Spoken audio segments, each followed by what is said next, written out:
This podcast is created for farmers and powered by Pioneer Agronomy to bring you agronomic insights and proven solutions to fuel forward-thinking farming. Howdy, folks. Welcome to another edition of the Indiana Pioneer Agronomy podcast. I'm Carl Joern, joined as always by my colleague and co-host, Brian Shrader. Brian, how are you today? Very good, Carl. Glad to be here today. Very good. We are recording on May 13th with a publication date of May the 15th here. We got some rain that is in the forecast for our future, will be the past of the listeners here. Give me an update, Brian. How are things looking up in Northeast Indiana, your territory, and otherwise as we go into this most up-to-date forecast?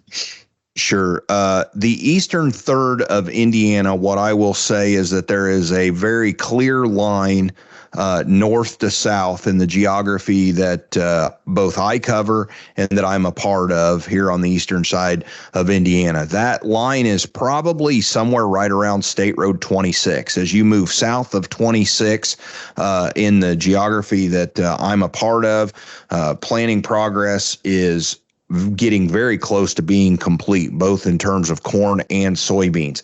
As you move north and you move east, it goes down quite a bit. My own personal geography that I cover, the number I turned in today for our planting progress is somewhere around 45% corn. And I would say for my geography, 40% soybeans, which I know is flip-flopped often from what you hear when you talk to other agronomists. But for me, it's typically I have a lot of growers plant all their corn, then plant their beans. So that's the number that I've got. But colleagues that we have, Brian Early to our north, Lance Shepard, Kyle Quick to my west and south, their numbers are significantly lower than that, but they are making progress as of today. And speaking with them, especially Brian and Lance, they are making some progress today on planting.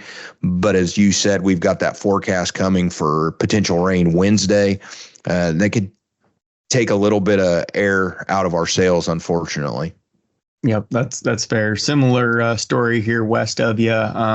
We made pretty good strides through last week to bring us up around that halfway done mark on both crops. So similar situation is what your geography is experiencing.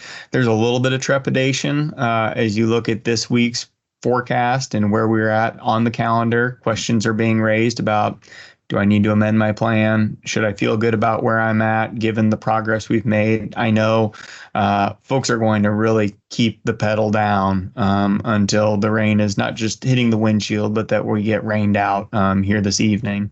So my perspective on this, Brian, is that we've gotten a lot done. Sitting in the middle of May, we should feel pretty good about where we're at. Oftentimes, you'll also hear agronomists refer to a little bit of a yield penalty as you go beyond that second week of May. So we're kind of moving perhaps out of that optimal planting window for both crops. Curious what your thoughts are for growers as they sit around the halftime mark of this planting ball game. Yeah, so I guess my first thing is be patient. Recent experience, 2019 would tell us that we have, if things cooperate weather-wise, we have the potential to have very good corn and very good soybeans, even with what we would consider to be a late planting window. So that's my number one thing, is just be patient. The other thing is that I remind folks is it is 2024. We have lots of 16-row and 24-row planters. And so, as you said, pedal down all the way till the minute that it rains. When you get another window, you can put a lot of corn in the ground in a hurry. I grew up, the rule of thumb that I was taught by my father and uncle who farmed was basically an acre, a row, an hour. Well, that was a 6-row corn planter that you had to fill all the time. Today, my guess is it's probably twice, maybe more than that for a 24-row planter. So you can plant a lot of corn in a very short amount of time. And so just be patient. I believe the window will come based on what the forecasts look like. But I also recognize that, as you mentioned, we see that penalty. The chart that I use, quite honestly, Carl, to try to figure this out with growers is the replant chart that we've used for decades that was in the Purdue Pocket Guide for all those years that shows percentage of optimum yield based on planting date. You just pick your population, you walk over it. The old copies used to have like a shaded area for, I think, everything that was maybe 96% or greater, I think. That's still the best chart as far as I'm concerned. I know there's some updates that have been done or extrapolated with higher populations because that chart didn't go all the way up to the 40s, I don't believe. But that chart's still the very best chart to use.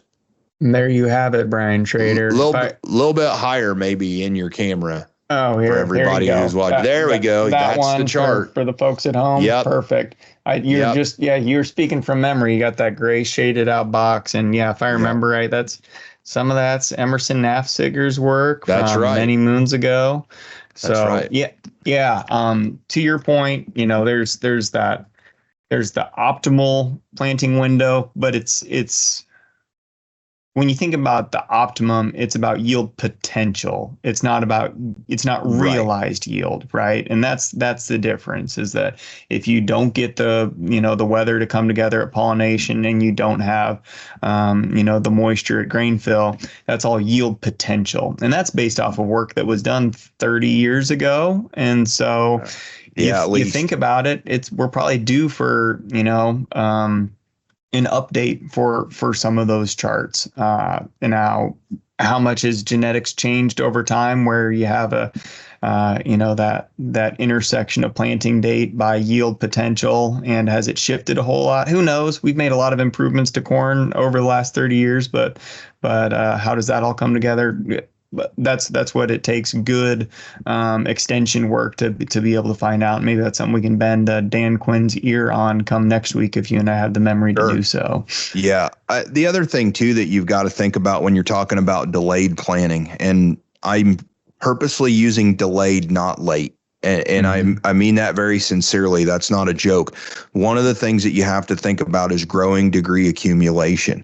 And realistically, a tool that we talk about a lot, that the MRCC, that we can put in the Purdue website that hosts that. You can go in there, go to the ag portion of this. You can actually go then and put in the number of days the corn hybrid that you've got, but you can also put in the growing degree units to black layer, and you've got that 20-year trend line.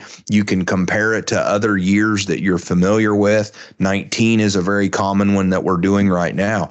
But even looking at the 30-year average, we still have plenty of time to get even some of the latest hybrids that you and I recommend to our growers to black layer and started to dry down if we have any kind of fall, similar to the 30-year average. And so you've got to keep that in mind as well. I recognize that the planting date by the calendar is closing in on us, but I also recognize that we have plenty of opportunity for growing degree units. Think about how little growing degree units really accumulate, especially in a typical April. We're really getting into the sweet spot. So we've got a lot of time yet to go, and we've got plenty of time. I would not change hybrid maturity. I would not make any of those adjustments until well into the latter part of this month. I mean, maybe I would probably actually personally, as an agronomist, if I was farming, I would probably go all the way till the 1st of June with my plan. I wouldn't amend my planting plan personally until June 1. But that's me. I'm obviously not farming. I'm trying to make recommendations. And so that'll vary by grower and what they tell us. But just keep in mind that we have plenty of growing degree units left to accumulate before there's any reason to make any kind of drastic change. No, you're spot on, and I do resemble those comments about holding the line until you approach that 1st of June. Like you said, in 19 and 20, we raised hellaciously good corn in delayed planting situations where we didn't get a whole lot of planters going in earnest until the month of June. So I think that memory has given a lot of folks the runway that they're seeking, the patience that they need in a situation like this. And I loved your point about don't just go, if you're going to play with a tool like the Midwest Regional Climate Center and their GDU forecaster, don't use the hybrid days. Use the GDUs, because Right. there's a difference across the industry. We do not have we simply don't share the same way of standardizing our Right. hybrids in their maturity. So one of Pioneer's most popular 117-day corns is shorter season by GDUs than a DeKalb 114-day hybrid. Sure. So using your decoder ring there, we would call that DeKalb 6422, maybe 118-day. Whereas everybody does things differently, but just so that you're comparing apples to apples there. We focused a fair amount on corn so far, Brian. What are your thoughts on soybeans as we're similar planting progress on that crop? Are you making any adjustments? Are you doing anything differently in that from that standpoint? I'm not making any maturity adjustments. I did have I had 2 or 3 phone calls or text messages last week as it was raining on the eastern part of the state, asking me about needing to make some changes to maturity. I told them to hold the line. Probably the one thing that you're going to want to consider is, as we move later, you may want to up your population in soybeans a bit. It goes back to what we've talked about on the podcast a handful of times, Carl, or at least my thoughts around this, is that at some point in the season, we need to start thinking about nodes per acre. Well, planted later, you're not going to have quite as many nodes per plant. So there is a need potentially to increase populations a bit.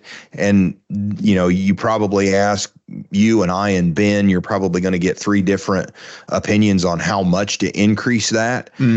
But you are going to need to increase your population a little bit to ensure that you've got those nodes per acre. And so I'm not making any maturity switches, but I am recommending to folks that if we get in, I'm not really making any population adjustments currently, but if we get in, say another week out and we're at the 3rd week of the month, I'm probably going to recommend that we make some adjustments in population to ensure that we get those additional nodes per acre that we're going to need to get really good yields.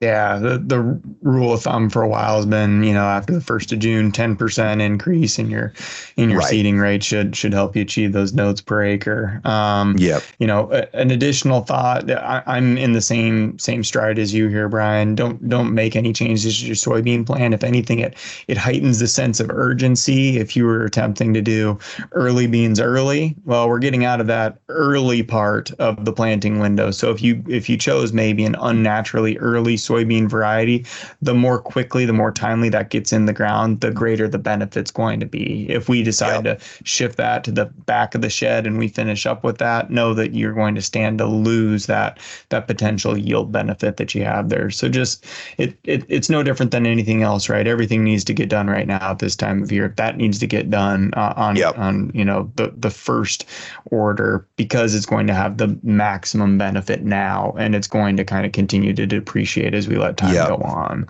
Yeah. What are your thoughts? Your comment about doing everything right now was what spurred this thought. What's your opinion on planting and then coming back and doing my herbicide, making an adjustment on my herbicide program? Because I don't want to take that time. If I've got, 2,4-D in the mix, I don't want to have to wait, or dicamba, one of the growth regulators, I don't want to have to wait, or even some of the soybean herbicides. What are you telling guys on that? What's the plan of attack from your perspective over there? Yeah, it's tough. I genuinely empathize with the folks that are in that situation, because it's not both operations need done. However, from my perspective, if we don't have the seed in the ground, then we're not going to have the seed to reap come harvest time, right? And so we must get the crop in, and then we can manage it accordingly.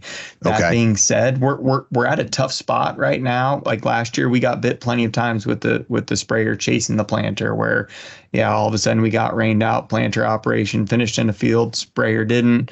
crop jumped out of the ground because we had nice warm temperatures, and then what would have been that on label at planting application, we've now broken ground, and the chemical of choice is now actually damaging the crop as opposed to ensuring we're protecting it. So it's not an easy spot to be in.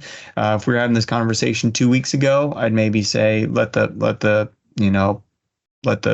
planter chase the sprayer rather than the sprayer chase the planter, which is kind of my guidance now. In my opinion, it's seed in the ground because the windows have been small as opposed to wide open. But there's plenty of room for nuance there, and I'd defer to you, Brian. What's your advice that you're heating folks with? I actually like, in my part of the world, because of some of the weed species that we deal with, I really do like to see somebody go in and really try to spray something. We may need to amend our plan, take out a growth regulator, add something else in. There are some, older products that we don't think about a lot that can give you some flexibility, that have, labels that you can use to forego the 2,4-D or that dicamba. So we'll occasionally make those recommendations, even if it's just, as an example, on a corn crop, Roundup and atrazine, or glyphosate and atrazine. It's at least a start, because we just have so many issues that if it were to rain again, obviously then you're out. Then you've got to figure out a much more aggressive post application. And so that's really kind of what we've been doing, or I've been making some recommendations to folks. Sure. But I want to, again, caution here a little bit. I don't want anybody listening to the podcast to think that we're in panic mode at all. We still have plenty of time. This is, the old adage, how do you eat an elephant one bite at a time? I mean, you've got all these things to do. You will get them done. I agree with you. You do need to get the crop in the ground, and we can do that. But we are certainly a long way from panic mode as far as I'm concerned. And so I just want to reiterate that to our listeners. You and I are not panicked by this at all, but these are questions that you and I get on a pretty regular basis as agronomists. We're just trying to answer those. So back to the herbicide piece, just making a few subtle changes here and there. The other thing that I will mention around this is I've gotten some phone calls from some individuals who did spray 2,4-D. And they're asking, hey, can I shorten this interval? And no, you cannot. The label says very specifically what you can and cannot do, and they are there for a reason. Right. But one of the things that I will say is check your label. There are a number of formulations out there for 2,4-D specifically that the label is a little bit different than what you and I were trained on. Use this rate, it's 7 days. Use this rate, it's 14 days. Exactly. There are some nuanced labels, to use the word you just did a few minutes ago. And so I would caution, or at least remind everybody, get the label off the jug that you used, or call your retailer and ask some very specific questions, because not all 2,4-D or growth regulator formulations are labeled the same anymore. And so look at that and be sure that you're doing what your label specifically says. I've actually been very surprised the last couple of years at some of these formulations that have a very different waiting period than what I was trained with many years ago. Sure. No, I lived through that same example in the last 10 days where it's, grower says, hey, I use this rate. I think I ought to wait a week. And I said, boy, I don't know. Something tells me that's a 2-week wait. You go ahead and look at it. That was the rate split. It was, if you're under, you're a week. If you're over, you're 2 weeks. And it's that nebulous in between. So it all comes back. A week in the month of May is a big difference. So know what's in bounds and what's out of bounds. Absolutely. And if it's written up as such that it's out of bounds, know that there's a good reason for it. Reason why. That's right. Yeah. So no, good stuff. And Brian, your point's well taken that we're recording this on the 13th. You will maybe hear it on the 15th. There's a good chunk of you that won't hear it until the 23rd. And on the 23rd, maybe you're going to start asking yourself that question. Sure. So we're attempting to skate to where the puck's going to be here as opposed to where it is today, point. For a metaphor. Yeah. So you bet. So no, good discussion. Brian, I don't know that I have anything else to unpack besides do we need to jam the panic button on? And you said no, and I agree. Yeah. And we said, at what date do we amend the plan? And we said it doesn't start with the month that begins with the number 5. So with that, anything else we need to leave folks with for this recording? Not really. I think that really kind of covers it in pretty short order. Make sure you're talking to your local Pioneer rep or your Pioneer agronomist about what's going on your farm. We're painting with a pretty broad brush here. There may be some things specifically to your operation or your soil types that is different than what you and I have talked about today. I mean, basically, we're representing the northern half, if you will, of the state of Indiana. There are some things down that happen in Ben's part of the world that are very different than us. And so just be sure that, you're speaking to the appropriate folks to help you make the right decisions on your own operation. That's right. Yeah. So I teased we'll have Dr. Dan Quinn on from Purdue Agronomy come next week to talk corn, side dress, things of that nature. As that time will be here before we know it. And to Brian's point and question about, hey, what should we be doing from amending our weed management plan? Strongly advise you go take a peek in your fields. You'd be surprised what is poking out of the ground already. Right. You can find water hemp that has emerged at this point. So our start clean, stay clean. Well, we might not be starting with the pre-emergent, keeping that initial soil barrier protection. We may need to be remedying things here with a nice post pass and laying down a residual as well. So a lot of meat on that bone. We'll pick at it at a later date. But Brian, thanks for the time today. And if folks want to get a hold of you with maybe a pre-question for Dan Quinn or a follow-up question in terms of amending the plan or not, how may they do so? Yeah, the best way to get a hold of me is Instagram. It's B_K_Shrader. And Shrader is spelled SHRADER. And I'd enjoy a follow from you and hear from you about the podcast.